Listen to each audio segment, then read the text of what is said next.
So, hello guys, what's up? It's me again, Alicia nyo, at nagbabalik ulit para sa ating panibagong video.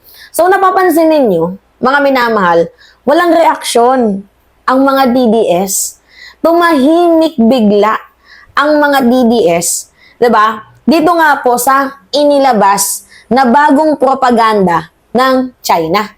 'Di ba? Ano yung bagong propaganda ng China, mga minamahal? Yan, no? Yan yung bagong propaganda ng China. 'Di ba? Na yung Palawan daw po ay kanila. May napansin ba kayo, mga minamahal, na nagsalita patungkol dyan sa issue na yan? Ha? Sige nga, i-comment ninyo kung mayroong nagsalita na mga DDS patungkol sa issue na yan. 'Di ba? Wala. 'Di ba? Wala, mga minamahal, kasi mismong si Sara Duterte pasimuno din. Tingnan niyo, habang tayo ay ninanakawan na naman again ng panibagong teritoryo ng China. Alam nyo naman, ninakaw na nga ng China yung ano natin yung Spratly Islands, ninakaw na yung Scarborough Shoal, ninakaw na din yung Tomas Shoal or yung Ayungin Shoal. Diba? Ngayon gusto na nilang nakawin yung Palawan. Na dapat sana nagsasalita man lang itong si Vice President Sara Duterte. Or kahit sino mang mga DDS, kaso wala. Alam niyo kung ano yung ginawa ni Sara Duterte?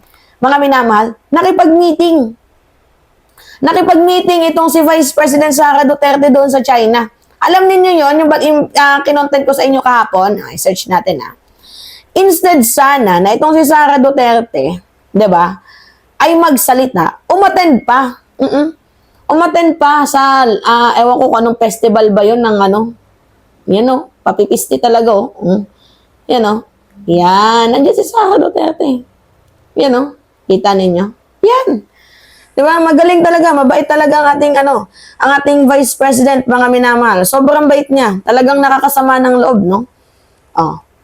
Habang tayo, ninanakawan ng yamang dagat, ninanakawan ng teritoryo, yung ating mga mangingisda, ninanakawan ng hanap buhay, habang ang ating mga Coast Guard ay binubuli, itong si Sara Duterte ay masaya, dumalo sa Lantern Festival, 'di ba, ng China, hosted by Chinese Embassy.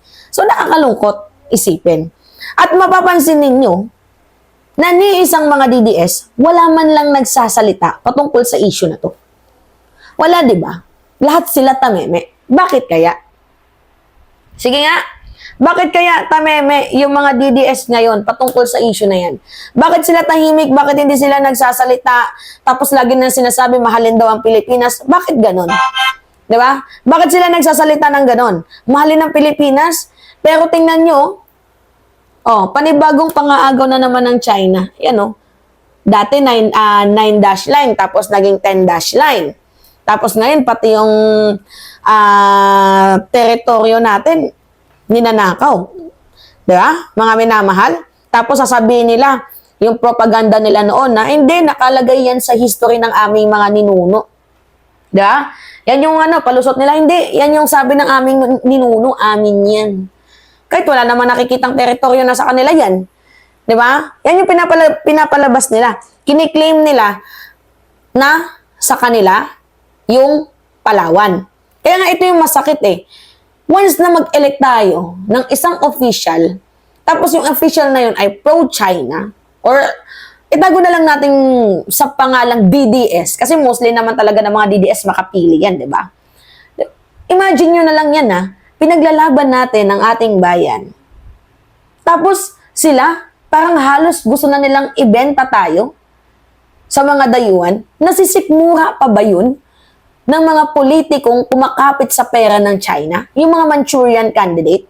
Hindi nyo man lang inisip, habang nagtatayo sila ng mga illegal, di ba, na structures dyan sa ating bahura mismo, habang binablock nila yung ating mga mangingisda, di ba, na parang tayo pa ngayon nagnanakaw sa sarili nating bayan, okay lang sa inyo yun? Nasisikmura nyo yun? Okay lang sa inyo?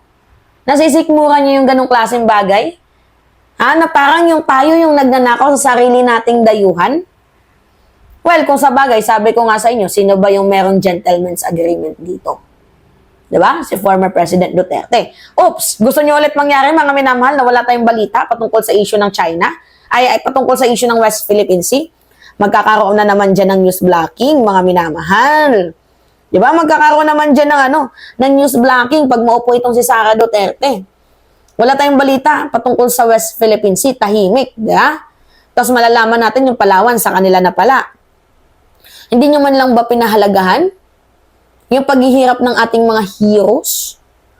Hindi nyo man lang ba pinahalagahan yung ginawa ng ating mga mandirigmang bayani para ipaglaban ang kalayaan ng ating bayan?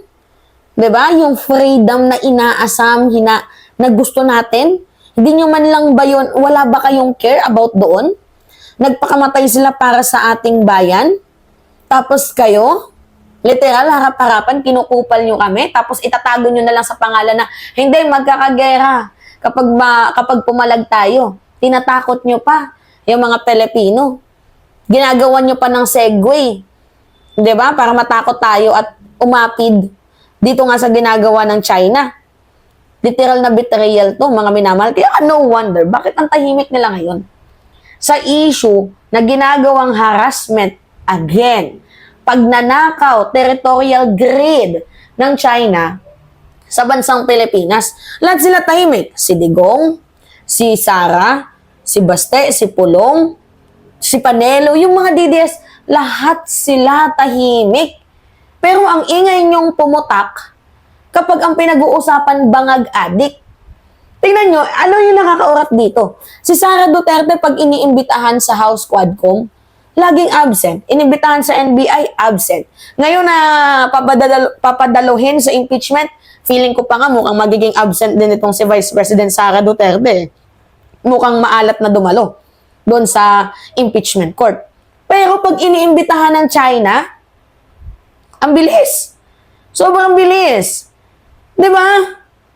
Treason na nga yung ginagawa ng ng ginagawa nitong nila Sara Duterte, espionage, treason, kung ano pa bang kaso na yan. Diba? Buti pa nga yung Taiwan, mga minamahal, nagkakaisa sila laban sa ginagawa ng China.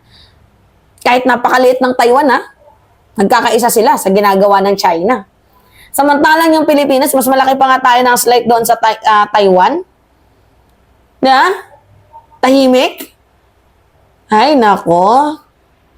Gaano na kaya kalaki yung loan ni Digong?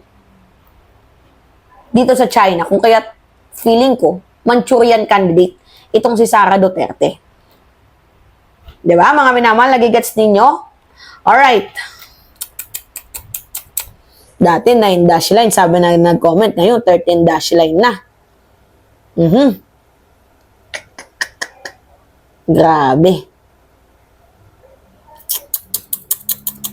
Tingnan niyo yung mga comment dito. Nahiya ka pa, Digong. Sabi mo, magje-jet ski ka sa West Philippine Sea. O ano yung nangyari?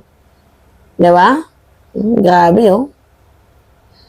Kung ako yung tatanungin ninyo, itong mapa na to, ano kayang basihan nila? No? Bakit naging sa kanila yung Palawan? Maliban doon sa reason nila na ancestor nila yung nag-decide niyan. Maliban kaya doon, ano kayang iba pang rason? Alright, mga minamahal. Yun po. Anyway, it's me again, Alicia nyo. Pahingi lang po ako ng comments, likes, and share, mga minamahal, para maging updated din kayo sa mga susunod na video na i-upload natin.